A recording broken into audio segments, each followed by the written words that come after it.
বহু বছর আগের কথা। গভীর জঙ্গলের মধ্যে ছিল এক মায়ার নগরী। সেখানকার রানী ছিলেন এক ডাইনি। সেই ডাইনি একদিন একটি ছোট্ট মানুষের বাচ্চা কুড়িয়ে পেয়েছিলেন। যে কারণেই হোক সেই মেয়েটিকে মেরে না ফেলে তাকে নিজের মেয়ের মতো করে মানুষ করে তুললেন। মেয়েটি বড় হয়ে উঠল অপরূপ সুন্দরী হয়ে। শোন মা, তোর বিয়ের সময় হয়ে এসেছে। দূর রাজ্যের রাজপুত্রের সঙ্গে তোর বিয়ে ঠিক করে ফেলেছি। মা, মাগো, আমি কি সত্যি রাজপুত্রের উপযুক্ত?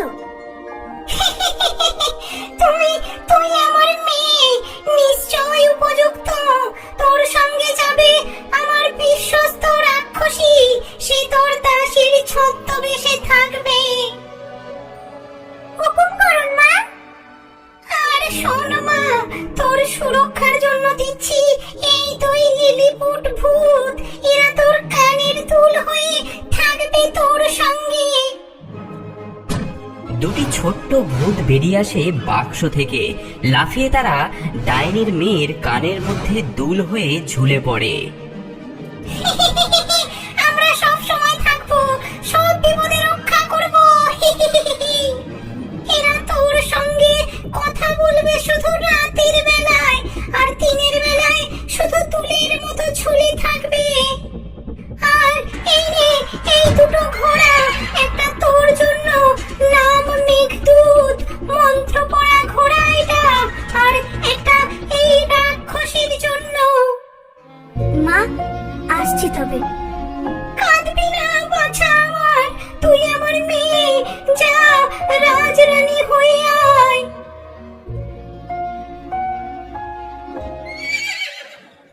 এভাবেই শুরু হলো এক অদ্ভুত যাত্রা। প্রচন্ড গরমে ঘন জঙ্গলের মধ্যে দিয়ে চলছিল দুটি ঘোড়া। এক ঘোড়ায় ডাইনির পালিতা কন্যা, অন্যটিতে ছদ্মবেশী রাক্ষসী।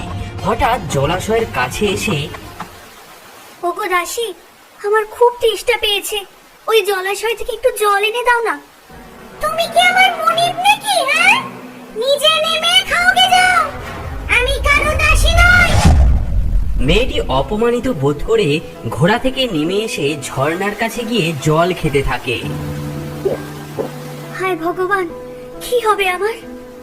ঝুঁকে জল খাওয়ার সময় তার কানের দুটি দুল খুলে পড়ে যায়। আমাদের হারিয়ে ফেললে, এখন তুমি একা রাজকুমারী।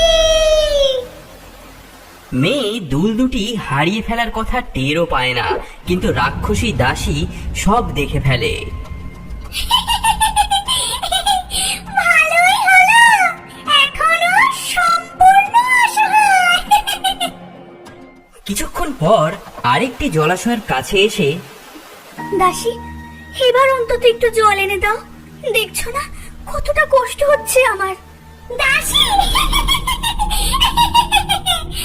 আজ তোকে দেখায় আমার আসল রূপ।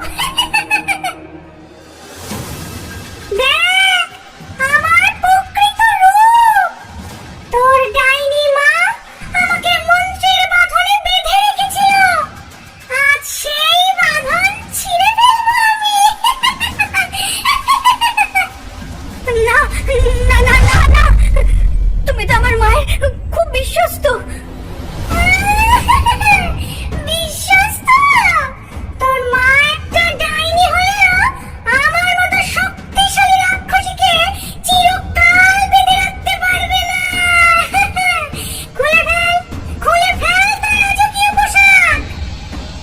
সাবধান, আমি মন্ত্র পড়া ঘোড়া, আমি সব দেখছি। চুপ কর, নইলে এক্ষুনি তোর মাথা নেব। আর শোন মেয়ে, এক্ষুনি শপথ নে, যা ঘটলো তা কাউকে বলবি না। শপথ নে, নইলে শপথ, শপথ নিলাম।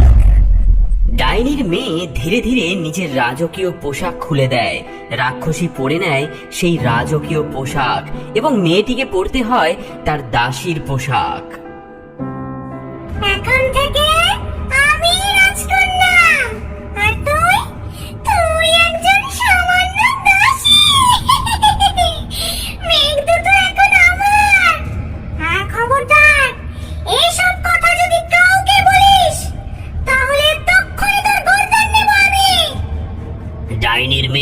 ভয় পেও না, যার মন পরিষ্কার জয় সব সময় তারই হবে।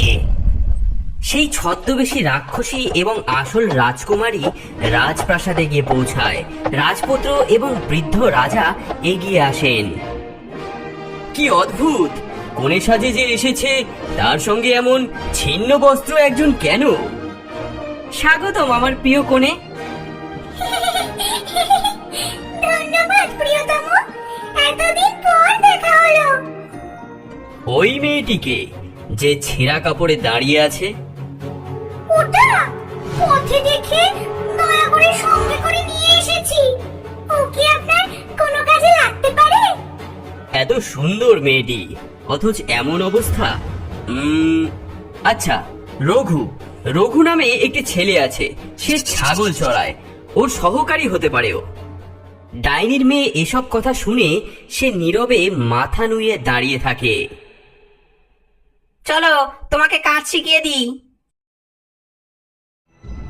এবার এবার এই কথা বলা ঘোড়া বদমাশটাকে সরাতে হবে, নয়তো ও আমার সব তথ্য ফাঁস করে দেবে। প্রিয়তম, আমার একটি অনুরোধ আছে। বলো প্রিয়ে, কি চাও? আমার ঘোড়া মেঘদূত, ওটা খুব দুষ্ট, আমাকে না কামড়াতে চায়। ওটার মাথা কেটে ফেলার নির্দেশ দাও। তোমার কথাই শিরোধার্য, তাই করা হবে। এভাবে শুরু হলো নতুন জীবন। রাক্ষসী বসলো রাজপ্রাসাদের রাজকন্যা সেজে, আর ডাইনির পালিতা মেয়ে ছাগল চড়াতে লাগলো। যা যা, হুশ হুশ, যা যা যা, হাট হাট, যা যা। এদিকে রাজপুত্রের আদেশে যখন কসাই মেঘদূতের গলা কাটতে যাচ্ছিল, তখন আসল রাজকন্যা কসাইখানার কাছেই লুকিয়েছিল। কসাই ঠাকুর, আমার একটা অনুরোধ আছে। কি চাও মা? এই মোহর নাও, আর মেঘদূতের মাথাটা ওই প্রাসাদের বড় তোরণে টাঙিয়ে দাও। আমি রোজ সেখান দিয়ে যাই, অন্তত মাথাটা তো দেখতে পাবো।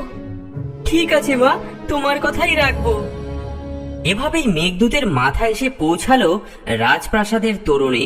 প্রতিদিন ভোরবেলা ছাগলের পাল নিয়ে রাজকন্যাকে যেতে হতো সেই তোরণের মধ্যে দিয়ে। সেখানে ঝুলতো তার প্রিয় ঘোড়া মেঘদূতের মাথা। হাই মেঘদূত, তুমি এখনো ঝুলছো? হাই রাজকন্যা, তোমার মা জানতে পারলে নিশ্চয়ই অনেক কষ্ট পেতেন। প্রতিদিন এভাবে মেঘদূতের মাথার সামনে দিয়ে যাওয়ার সময় তাদের মধ্যে এই কথোপকথন হতো। রঘু শুনতে পেত, কিন্তু কিছুই বুঝতে পারতো না।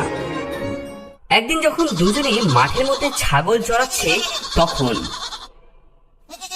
ওই দেখো আবার চুল খুলেছে। আজ না ওর কালো চুল কেটে আমি নিয়ে যাব বাজারে, বাজারে এর অনেক ভালো দাম পাবো। আরে কি সুন্দর চুল তোমার, তোমার এই সুন্দর চুল আমি কেটে নেব, বাজারে বিক্রি করে কিছু পয়সা পাবো। না, তুমি সরে যাও বলছি, আমি এখন চুল বাঁধবো। না না, আজ আমি তোমার চুল নেবই নেব।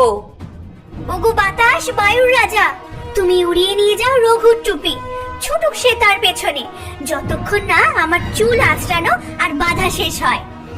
প্রচন্ড ঝড় বয়ে আসে, রঘুর টুপি উড়ে যায়। হ্যাঁ, এ কি হলো? আরে দাঁড়াও দাঁড়াও, একদিন না একদিন তোমার চুল আমি কাটবই কাটবো। আমার টুপি, আরে টুপি রে দাঁড়া। এইভাবে প্রতিদিন রাজকন্যা নিজেকে রক্ষা করতেন শয়তান রঘুর হাত থেকে।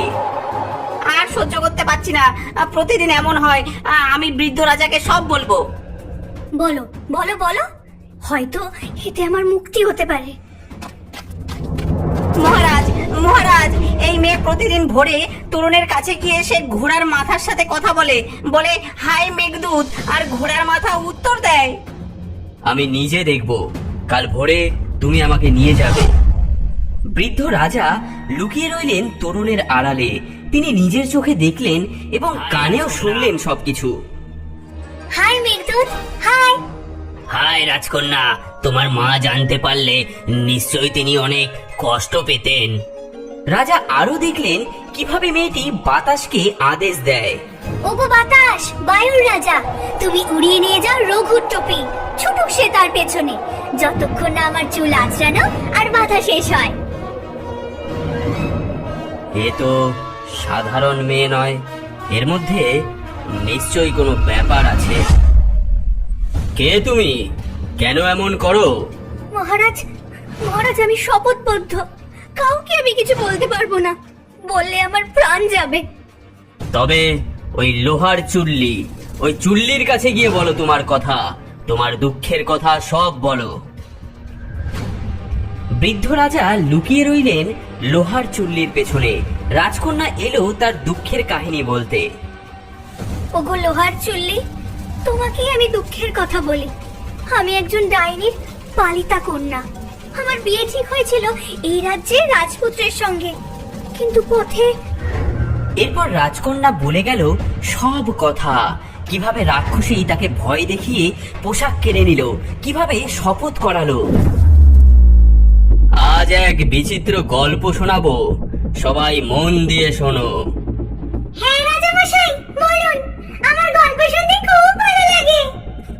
এক রাক্ষসী ছলনা করে একটি মেয়ের জায়গা দখল করেছিল। সেই মেয়েকে বানিয়ে দিল সে দাসী। এখন বলো, সেই রাক্ষসীর কি শাস্তি হওয়া উচিত?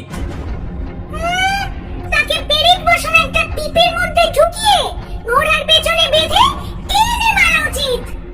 তুমি নিজেই নিজের শাস্তি ঘোষণা করলে, তুমিই সেই রাক্ষসী।